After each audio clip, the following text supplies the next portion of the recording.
মাত্র কয়েক মিনিটেই তৈরি করে নিন এই অমৃত স্বাদের দুধ চিতই পিঠা। শীতকালের পিঠে পুলির মধ্যে একটি অন্যতম পিঠে হলো দুধ চিতই পিঠা। বন্ধুরা, এই পিঠেটা তৈরি করতে কিন্তু খুবই সহজ আর সময়ও কম লাগে। রাধে কৃষ্ণ বন্ধুরা, আমি টুলটুল, আর এই টুলটুলের রান্নাঘরে আপনাদের সবাইকে স্বাগত। আজকে আমি আপনাদেরকে তৈরি করে দেখাবো দুধ চিতই পিঠা। তার জন্য আমি এখানে সবার প্রথম চাল ভিজিয়ে নেব। ভাত রান্না করার জন্য যে চালটা হয় সে চালটাই আমি এখানে ব্যবহার করেছি। আগের দিন রাতে আমি 2 কাপ পরিমাণ চাল ভালো করে ধুয়ে জলের মধ্যে ভিজিয়ে রেখেছিলাম।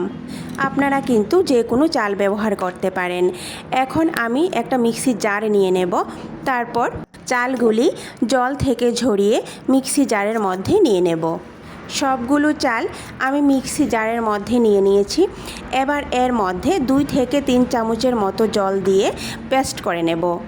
এইভাবে চালটাকে 2 থেকে 3 বার অল্প অল্প করে জল দিয়ে পেস্ট করে নিতে হবে। একসঙ্গে চালের মধ্যে খুব বেশি জল দিয়ে দেব না, তাহলে কিন্তু মিহি পেস্ট হবে না। দেখুন, চালটা কিন্তু মিহি পেস্ট হয়নি। আমি এর মধ্যে আবারও 2 থেকে 3 চামচের মতো জল দিয়ে দিয়েছি। এবার ভালো করে মিহি করে পেস্ট করে নেব। দেখুন, এবার কিন্তু একদম মিহি করে পেস্ট হয়ে গেছে। আমি আপনাদেরকে একটু দেখিয়ে দিচ্ছি। দেখুন, একদমই দানা দানা ভাব নেই। এর মানে চালটা আমাদের খুব ভালো করে পেস্ট হয়ে গেছে। চালটা কিন্তু মিহি করে পেস্ট করতে হবে, না হলে কিন্তু পিঠেগুলি ফুলকো হবে না। এবার একটা বাটির মধ্যে নামিয়ে নেব। মিক্সি জার থেকে চালটা একটা বাটির মধ্যে নামিয়ে নেওয়ার পর মিক্সি জারের মধ্যে যে চাল বাটাটা লেগে থাকবে তার মধ্যে হাফ বাটি পরিমাণ জল দিয়ে মিক্সি জারটা ভালো করে ধুয়ে বাটির মধ্যে নিয়ে নেব। বাটির মধ্যে এখন আর এক্সট্রা জল ব্যবহার করব না, যদি দরকার হয় তাহলে দেব। এবার খুব সামান্য পরিমাণ লবণ দিয়ে দেব। লবণ দিয়ে একটা বড় চামচের সাহায্যে ভালো করে নাড়াচাড়া করে নেব।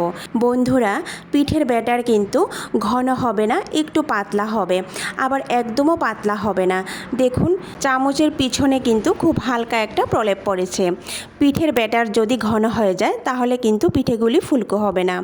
দেখুন কতটুকু পাতলা হয়েছে, আপনারা দেখে বুঝতে পারছেন। এভাবে একটু পাতলা করে ব্যাটার তৈরি করে নেব। তারপর সবার শেষে আমি এখানে 1 চামচের 3 ভাগের 1 ভাগ বেকিং পাউডার দিয়ে দেব। এখানে কিন্তু বেকিং পাউডার দিয়ে দেব। বেকিং পাউডারটা একদম অপশনাল, আপনারা চাইলে নাও দিতে পারেন। তারপর ভালো করে নাড়াচাড়া করে নেব। খুব বেশিও নাড়াচাড়া করব না, মোটামুটিভাবে একটু নাড়াচাড়া করে নেব।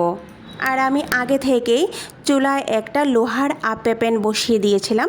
এবার প্যানটা ভালো করে গরম হয়ে গেলে এর মধ্যে খুব সামান্য পরিমাণ তেল দিয়ে তেলটা পুরো প্যানের মধ্যে লাগিয়ে নেব। তারপর সামান্য পরিমাণ জল ছিটিয়ে দেব। জল ছিটিয়ে দেওয়ার পর চুলার আঁচটা একদম কমিয়ে দেব। চুলার আঁচ কমিয়ে দেওয়ার পর আমি পিঠের ব্যাটার এইভাবে প্যানের মধ্যে দিয়ে দেব। বন্ধুরা, প্যানের মধ্যে কিন্তু পুরো ভরে ব্যাটার দিয়ে দেব না, একটু ফাঁকা রাখবো, না হলে কিন্তু পিঠেগুলি ফুলে পুরো ছড়িয়ে যাবে। এবার 3 মিনিটের জন্য ঢাকা দিয়ে রাখবো। ফিরে আসলাম বন্ধুরা 3 মিনিট পর।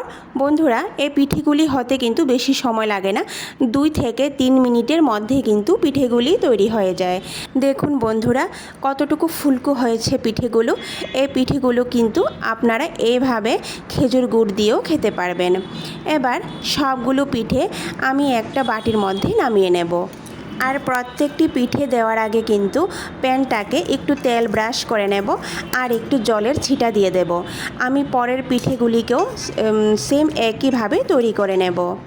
আর বন্ধুরা, যেহেতু এটা লোহার আপে প্যান, লোহার জিনিস কিন্তু তাড়াতাড়ি গরম হয়ে যায়, তার জন্য পিঠেগুলি কিন্তু কম আঁচে তৈরি করতে হবে। অন্যদিকে চুলায় একটা প্যান বসিয়ে প্যানের মধ্যে 4 চামচ পরিমাণ চিনি দিয়ে দেব। আমি এখানে চিনির ক্যারামেল তৈরি করব। চিনির পরিমাণটা আপনারা এখানে কমিয়ে বা বাড়িয়েও দিতে পারেন।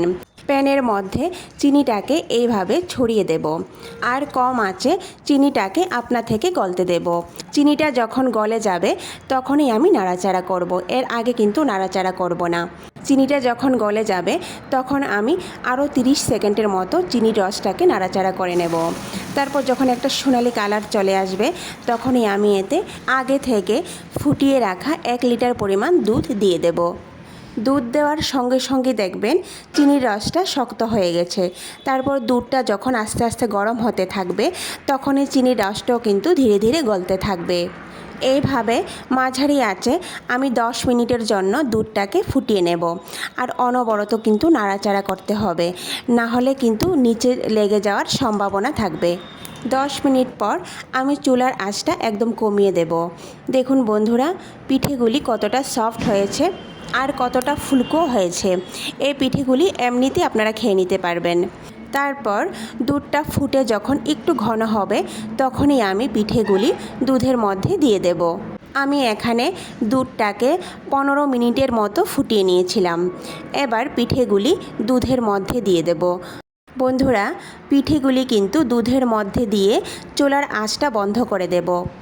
আর এইভাবে গরম দুধের মধ্যে পিঠেগুলি আমি 2 থেকে 3 ঘন্টার জন্য রেখে দেব। তারপর পরিবেশন করে নেব।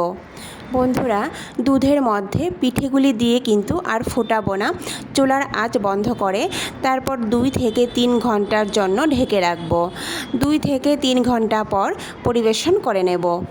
2 থেকে 3 ঘন্টা পর পিঠেগুলি একটা থালার মধ্যে নিয়ে উপরে খেজুরের গুড় ছড়িয়ে দিয়ে পরিবেশন করে নেব। ভিডিওটি সম্পূর্ণ দেখার অনুরোধ রইল।